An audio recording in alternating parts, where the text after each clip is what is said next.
Halo semuanya, perkenalkan nama saya Mengentur Pasaribu. Pada video kali ini, saya akan mempresentasikan studi kasus sebuah bisnis UMKM.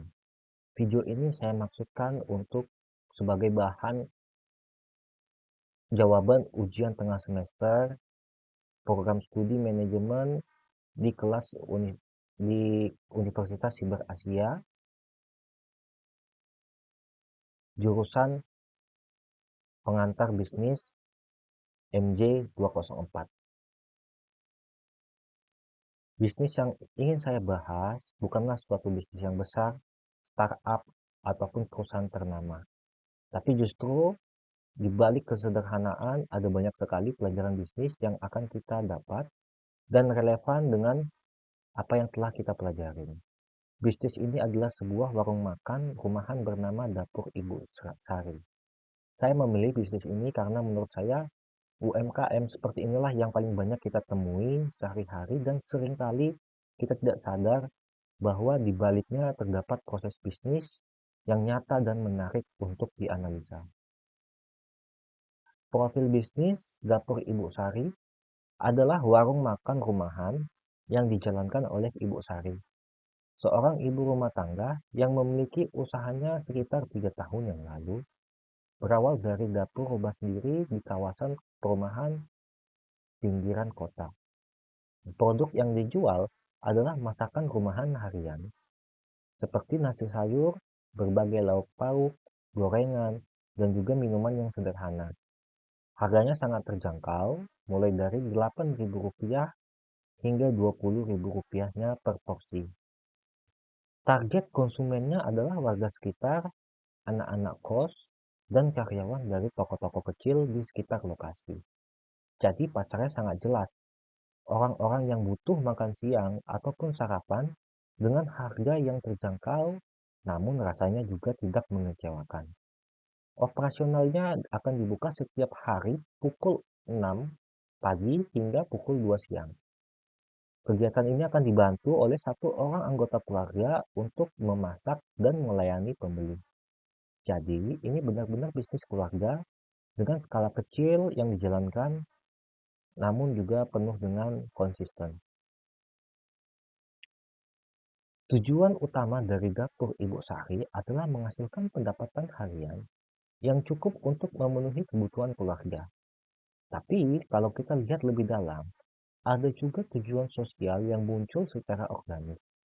Bu Sari ingin memberikan pilihan makanan yang murah, sehat, dan terasa seperti masakan rumah bagi orang-orang di sekitarnya. Ini menarik karena dalam teori bisnis, kita mengenal dua tujuan utama, yaitu profit motif dan juga sosial motif. Dan Dapur Ibu Sari tanpa disadari sudah menjalankan keduanya secara bersamaan. Untuk fungsi produksi, proses produksi dimulai setiap pagi pukul 4. Bu Sari akan belanja bahan sendiri ke pasar tradisional. Kemudian akan memasak di dapur rumah dengan peralatan yang seadanya. Tidak akan ada mesin canggih yang kita temui dan juga tidak ada sistem produksi yang modern. Semuanya manual dan berbasis keterampilan memasak yang sudah biasa selama bertahun-tahun. Kapasitas produksi sekitar 30 hingga 50 porsi per hari. Meskipun terlihat kecil, konsistensi kualitas inilah yang menjadi kunci kepercayaan pelanggan. Untuk fungsi pemasarannya masih sangat tradisional dari mengandalkan kekuatan word of mouth atau dari mulut ke mulut. Pelanggan lama akan merekomendasikan ke teman dan keluarganya dan begitu juga seterusnya. Yang menarik, belakangan Ibu Sari mulai menerima pesanan lewat aplikasi WhatsApp. Setiap pagi ia mengirimkan foto menu hari itu ke grup pelanggan setia yang berisi sekitar 20 orang. Ini adalah bentuk pemasaran digital yang paling sederhana, tapi efeknya terasa sangat nyata. Pelanggan merasa diperhatikan dan akan terus kembali lagi. Fungsi keuangan dasar. Modal awal Bu Sari berasal dari tabungan pribadi, sekitar 1,5 juta.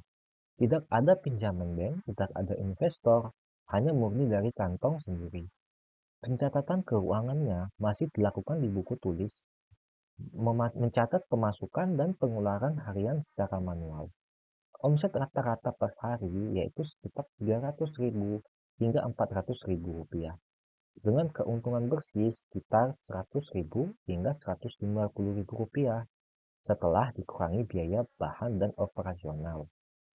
Memang terlihat sederhana, tapi ini menunjukkan bahwa tanpa sistem akuntansi yang formal pun, kesadaran dasar tentang untung dan rugi sudah ada dan telah dijalankan.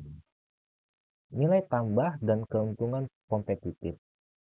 Ini bagian yang menurut saya paling menarik. Keunggulan dapur Ibu Sari bukan pada harga yang murah dan ataupun lokasi yang strategis, tetapi ada sesuatu yang lebih sulit untuk ditiru, yaitu rasa masakan yang autentik dan terasa seperti masakan ibu sendiri.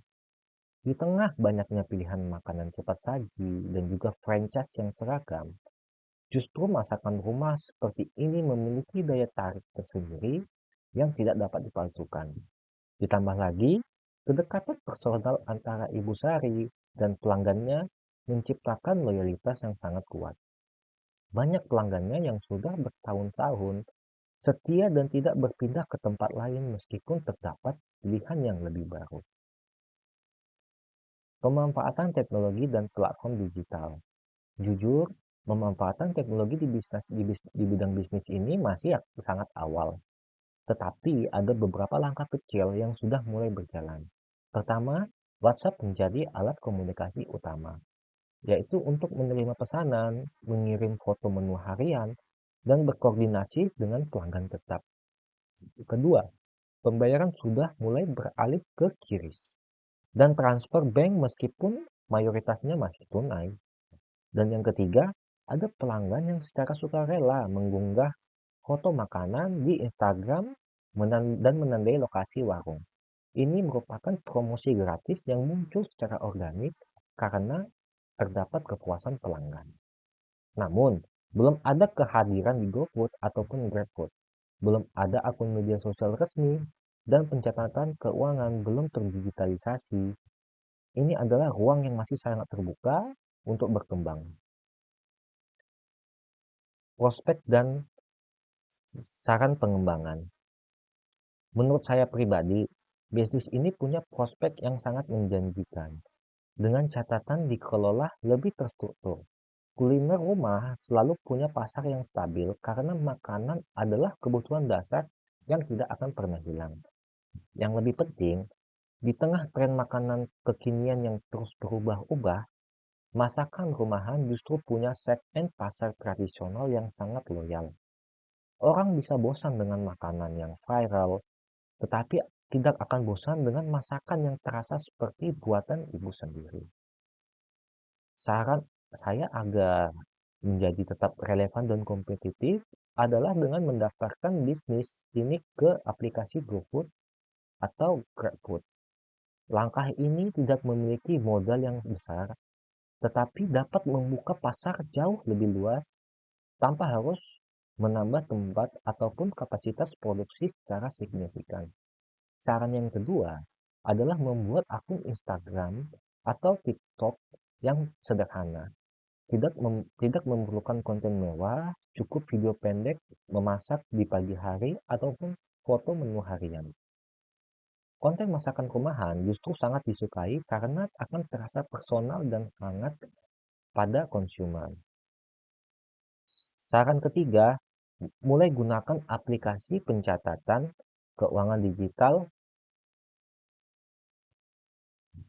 seperti buku kas ataupun buku warung. Keduanya akan gratis dan sangat mudah digunakan, bahkan bagi yang tidak terbiasa dengan teknologi.